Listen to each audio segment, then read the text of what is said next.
Attends, j'ai pas compris. Alain Soral? Oui, Alain Soral prétend avoir été pote avec le prof Choron.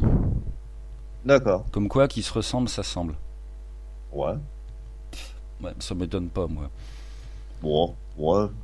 Bah, je savoir qu'il c'était un mondain. C'est pour ça que les antifas on en fait un espèce de machin là. Mais c'était un mondain. Plus qu'un mondain. C'était un gigolo. C'était un type. Mais d'ailleurs, il s'en vante. Il a baisé toutes les starlettes, le machin. Elle a une starlette de 40 ans. J'ai besoin d'un coup de bite, et ben elle sifflait, elle payait Soral là pour se la faire, voilà. C'était une pute, Soral. Bah tiens, il dit souvent dans ses trucs, les journalistes, je sais pas trop quoi ils parlent. Soral était une pute. C'est une ancienne prostituée, Soral. Faut savoir ça. Enfin bref, il est possible qu'il ait enculé ou que Choron l'ait enculé. Oui, ça je pense que c'est faisable, hein, ça m'étonne pas. C'est ça le truc à la base. La question. Je sais pas trop. Je me suis jamais trop intéressé à la vie de Soral. Je sais que sa sœur a fait un bouquin où elle a balancé des dossiers. C'est que, paraît-il, c'est peut-être des rumeurs, après j'en sais rien, mais que Soral a tenté d'entrer en franc-maçonnerie puis qu'il s'est fait jeter. Donc je comprends mieux pourquoi il peut pas les saquer maintenant. Ouais. Je sais pas si c'est vrai après. Ou il a tout simplement, non, il a trouvé l'opportunité de devenir, parce que franc-maçon, généralement tu travailles plutôt dans l'underground, on va dire, en façon de dire, hein. Enfin voilà, tu travailles dans les coulisses. Hein. Non, c'est un homme qui aime se montrer, donc je ne pense pas que ça l'aurait botté la franc-maçonnerie. Bon, enfin bon. Oui. Non, je pense que ça l'arrange plus, ouais, voilà. Excuse-moi des fois de m'éloigner. Je pense que ça l'arrange plus son siège, enfin le truc, son truc actuel là, de grand méchant facho, que d'être dans la franc-maçonnerie. C'est un homme je pense, qui a besoin besoin de se montrer, quoi. C'est un youtubeur. Hein. Voilà, c'est un YouTube, exactement. Ouais. Ouais, bravo. Je crois que c'est peut-être même Je sais que Égalité et Réconciliation, c'est le site politique le plus lu en France. Donc ce mec, il sait faire sa promo. Oui, ça m'étonne pas. Il est bon en marketing, Soral, il sait faire sa promo. Non, c'est vrai. Et donc c'est peut-être bien lui il faut reconnaître. Ouais. C'est vrai qu'il est très malin, parce que bon, moi je suis abonné à comment on appelle ça, à cette chaîne russe là, Russia Today. Rutube. Et c'est vrai qu'il est malin. Il prend tous les trucs de. J'ai remarqué ça par la suite. Il prend tous les trucs de Russia Today, toutes les dépêches de Russia Today, et il te les poste. Et il sert juste d'intermédiaire pour ce genre de dépêches. Et puis de temps en temps il fait ses vidéos et puis voilà. Ouais, non, c'est que un gars. C'est vrai. Faut reconnaître. Très bon au niveau marketing, ça c'est clair. Oui. Ah bah oui, il est doué pour ça. T'es un capitaliste. Il y a du vrai. C'est vrai, j'avoue. Un vrai capitaliste, un Trump, voilà, non, mais je crois j'ai pas regardé ces conneries. Moi, ça fait depuis, je te dis, le mariage pour tous, là, j'ai arrêté pas le mariage, la manif pour tous. Ouais. J'ai arrêté de suivre toutes leurs conneries. Alors tellement mais ça, je suis sûr qu'il doit avoir comme modèle Donald Trump, hein, il doit pas s'en cacher. Hein. Ça, je sais pas, peut-être, ouais. Alors, par internet, j'ai rencontré deux anciens de ER qui m'ont balancé du très lourd sur lui. Il y en a qui m'a expliqué que, en fait, Égalité et Réconciliation, Soral n'en a rien à foutre. C'est des bénévoles qui font tout le boulot à sa place, ils ne sont pas payés. Par contre, ça fait la promo de sa maison d'édition, la bien nommée Caca. Ça, c'est du marketing de troll, quoi. Ah oui, j'ai oublié ça. Une maison d'édition. Ah, mais c'est vrai qu'il y a tous les trucs. C'est vrai que j'avais oublié tout ça, là, tous les trucs. Les trucs alentours, enfin les machins. Ce bâtard, en fait, il est tout seul dans sa boîte. et il a une armée d'adeptes bénévoles qui font sa promo sans toucher un rond, donc c'est vraiment un escroc, quoi. Et c'est légal, c'est une escroquerie légale. Tu montes une assoce qui fait la promo de ta société, t'as le droit, c'est pas interdit par la loi. Bah tu vois, les salopards, c'est un esclavagiste, au lieu de les antifas, au lieu de dénoncer ça, et ben non, ils vont lui faire la au niveau de son idéologie. Et le gars, il appelle ça la gauche du travail. Donc la gauche du travail, c'est de manipuler des jeunes naïfs pour les réduire en esclavage et les faire bosser gratos. Ah, c'est merveilleux, quoi. C'est ça la gauche du travail, putain.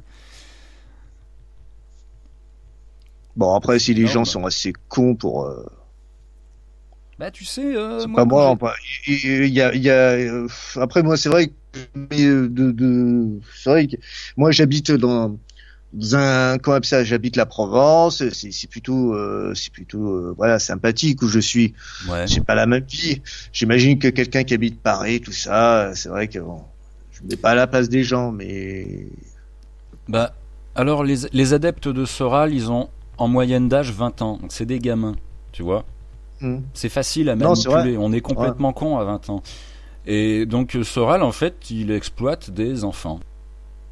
Il manipule des enfants paumés, immatures, il leur fait croire je sais pas quoi, qu'ils vont faire la révolution, changer le monde, et...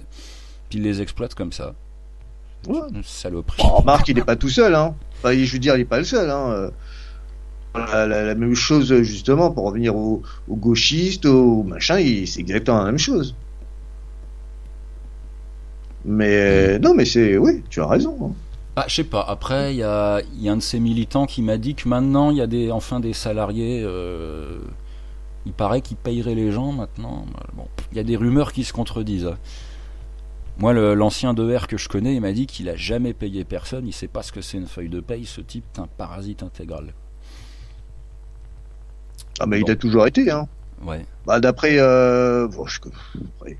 après sa sœur, bon après peut-être mais je veux dire, il a suivi sa sœur qui est partie à l'aventure à Paris et puis il a vécu uniquement grâce à sa bite, hein, ce type, c'est pour ça. Effectivement, il doit pas savoir ce que c'est une fiche de paye, effectivement, et il faut dire il est bien, voilà, il a eu la chance né avec plutôt on va dire je serais une nana, effectivement je trouverais le type charmant, hein. Bon, allez, tu me donnes un coup de queue, ensuite tu te barres. Voilà, c'est comme que tu vois je sais pas, Nabila, voilà. Moi je me mets à la place d'une nana, voilà, je suis un mec, je vois Nabila, oh, j'ai envie de tirer un coup, hein. Puis une fois que j'ai tiré mon coup, voilà. En gros, Soral, c'est Nabila, quelque part. Sauf que peut-être que Soral... C'est vrai que je m'éloigne encore du sujet, là. Je suis parti encore loin. Je trouve qu'elle est très bonne, la comparaison avec C'était quoi, là-bas, la question? Non, la comparaison avec Nabila est très bonne. Faire le buzz avec du racolage et des insultes, c'est exactement ce qu'il fait. Je veux dire, c'est pas très éloigné de la réalité. C'était quoi la question? Alors, j'avais moi une question, donc j'aurais dû foutre ça tout de suite, ça va être dans le désordre, mais enfin tant pis. Je suis un véritable anarchiste, je suis vraiment désordonné. Tu m'as posé un truc, je suis parti sur Nabi. C'est pas grave. Non, mais je trouve ça très bon. Ça, si je garde au montage le coup de Nabila. Mais t'es pas le premier qui a pensé comparer Soral et Nabila, il y en a d'autres qui ont eu l'idée aussi. Sinon. Oui, par rapport. Attends, c'était quoi? Non, mais j'essaye de me remémoriser au niveau de. C'est intéressant de. Pourquoi t'en es parti à parler de Nabila? Alors, c'était quoi à la base? Soral, c'est clair. Soral est une pute. Et alors, ta dernière chanson que j'ai adorée dans le groupe Wirtereich que tu fais avec Patrick, c'est justement une chanson où vous défoncez complètement Soral. Ça m'a bien fait plaisir. Celle-là, ça date de quand? C'est vrai que c'est notre dernier morceau, ça. C'est celle où tu chantes je vais tuer Soral, je vais tuer Soral, t'as insulté les sataniques. J'essaye de dater parce que c'est... Alors... Ah, c'était avec la compil. Ah, c'était Moyen en plus, ouais, qui nous avait demandé. Je sais pas si tu connais Moyen. Belge, non, lui, je connais pas. J'ai écouté sa chanson aussi, mais c'est pas trop mon truc. Bon, je l'ai écouté, hein. Parce qu'on avait fait, je te remets tout dans le contexte. Je risque de m'éloigner encore, hein, le sujet de ta question, mais je vais essayer dessus. Hein. Bref. On avait fait comment on appelle ça ? On avait fait déjà un split avec ce Moyen. Il y a comment ça s'appelle ? Celle où il y a EBM gay communiste là. Oui, je l'ai vu aussi celle-là. Ouais. Alors, ça c'était notre tube. Donc bon, bref, je m'éloigne pas du truc. J'essaye de pas m'éloigner du sujet. On avait fait un premier split avec ce Moyen, et il nous a demandé, genre 2 ans après, de refaire une suite là. Et donc on a fait. C'est vrai qu'on Patrick et moi, on avait plus trop envie de faire de musique, donc on a fait un gros morceau, un truc qui dure 15 minutes, histoire de faire quelque chose, et puis voilà. Et puis, pour revenir au truc, alors pourquoi Soral ? Pourquoi ? Parce que c'était le sujet. Ah oui, c'était à l'époque où c'était pas là où il s'était fait capter avec le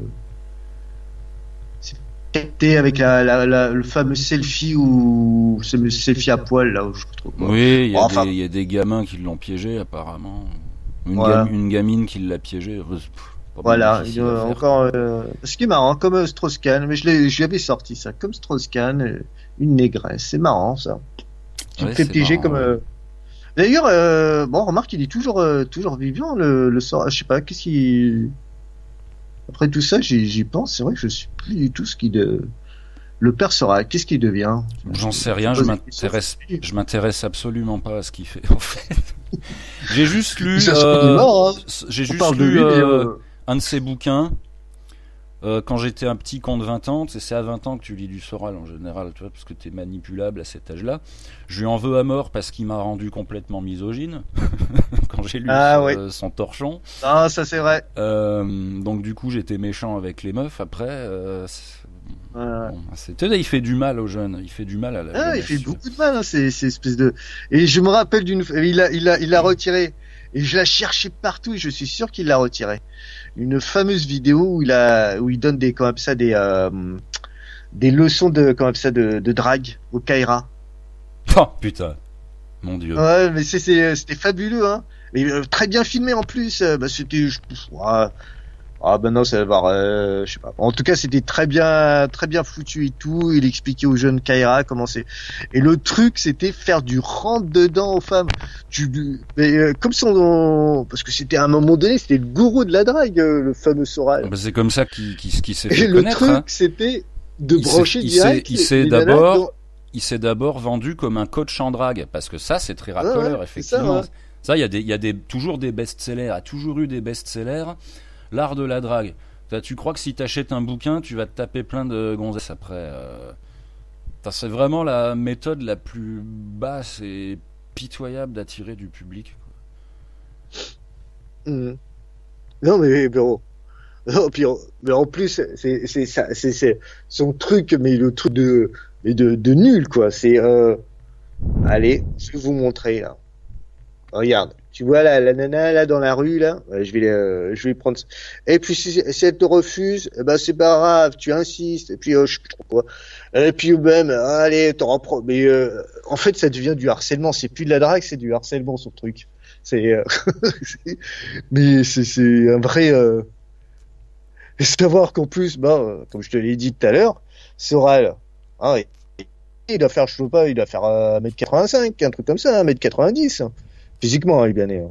Oui. Voilà, il a les yeux bleus. Voilà, effectivement, il est séduisant. Voilà. Tu prends la petite Kaira là qui est mal née. C'est pas la même chose quoi. Tu veux faire quoi, des apprentis violeurs t'es en train de faire quoi? La nana qui se refuse, il faut forcer, je sais pas. Ouais, c'est le discours qui tenait, ouais. C'est quoi, c'est. Bon, au moins, le type, il donne. Tu sais, des fois, véritables avec insistance, ça marche, quoi. Après, oui, c'est de la drague harcèlement, c'est les deux. C'est de la drague assistante. À force, une nana qui est harcelée, elle est, tu sais, comme n'importe quel être humain, quand il est harcelé, au bout d'un moment, ça l'énerve. Oui, et donc, ça devient, c'est sûr que le type, il a aucune chance. Enfin, le type, voilà, il a aucune chance. Hein. Donc, à ce moment-là, c'est qu'il la force. Enfin, voilà, il l'encule, je sais pas, il la viole. Voilà. Donc, non, mais je veux dire, ce que je voulais dire par là, c'est au moins il donnait les mots à utiliser, parce que voilà, on peut toujours faire des généralités sur que ce soit les femmes, les hommes, hein, on est des animaux, on est des êtres on fait partie de la nature et tout, on a tous des points communs. Donc, il fait une espèce de psychologie, les mots utilisés, ce que les filles ont tendance à aimer, machin. Je veux dire des conseils comme ça, des études, à la limite, ouais, pourquoi pas. Mais donc, quand j'étais gosse, j'avais lu son bouquin qui s'appelle Vers la féminisation, et qui est une escroquerie, mais une arnaque intellectuelle, ce truc. Il prétendait démonter le complot féministe, parce qu'il avait bossé dans la presse féminine à l'époque, dans des torchons comme Bravo Girl, où il faisait des horoscopes. J'ai vu un de ses articles dans Bravo Girl, il disait les tournantes de banlieue, c'est fait pour punir les beurettes qui couchent avec les blancs. Dans Bravo Girl, t'as des gamines de 14 ans qui lisent ces horreurs-là. Attends, tu peux répéter les tournantes, c'est... il a écrit dans Bravo Girl que les tournantes, c'est bien fait pour elles, en gros, parce que les Arabes, ils font ça pour punir les beurettes d'avoir couché avec les blancs, et c'est pour ça qu'il y a des tournantes. L'analyse du père Soral. Je crois qu'il le dit même encore dans ses... Attends, je l'ai avoir entendu encore dans ses délires de R, ça aussi. Hein. C'est juste hallucinant, quoi.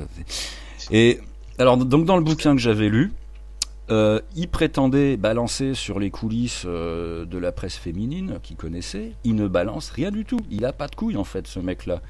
Il n'a strictement rien dénoncé. À la place, il déballe une théorie foireuse.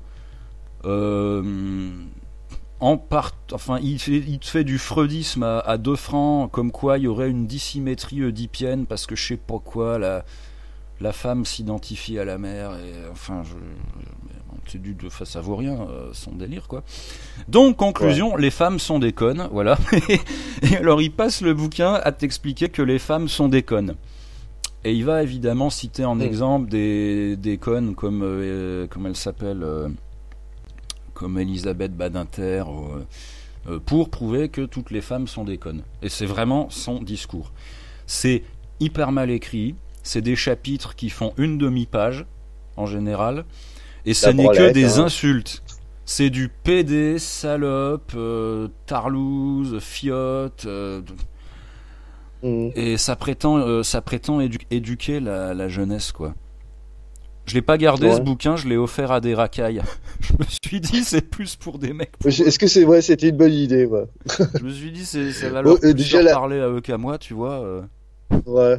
Non, puis même ça les gonfle, les racailles, ça lit pas de bouquin. Enfin, ils vont s'en servir comme torche-cul, ouais. Pour rouler des tarpés. C'est vrai que c'est pour ça qu'il fait des vidéos maintenant. Pour les gens qui savent pas lire, c'est pratique.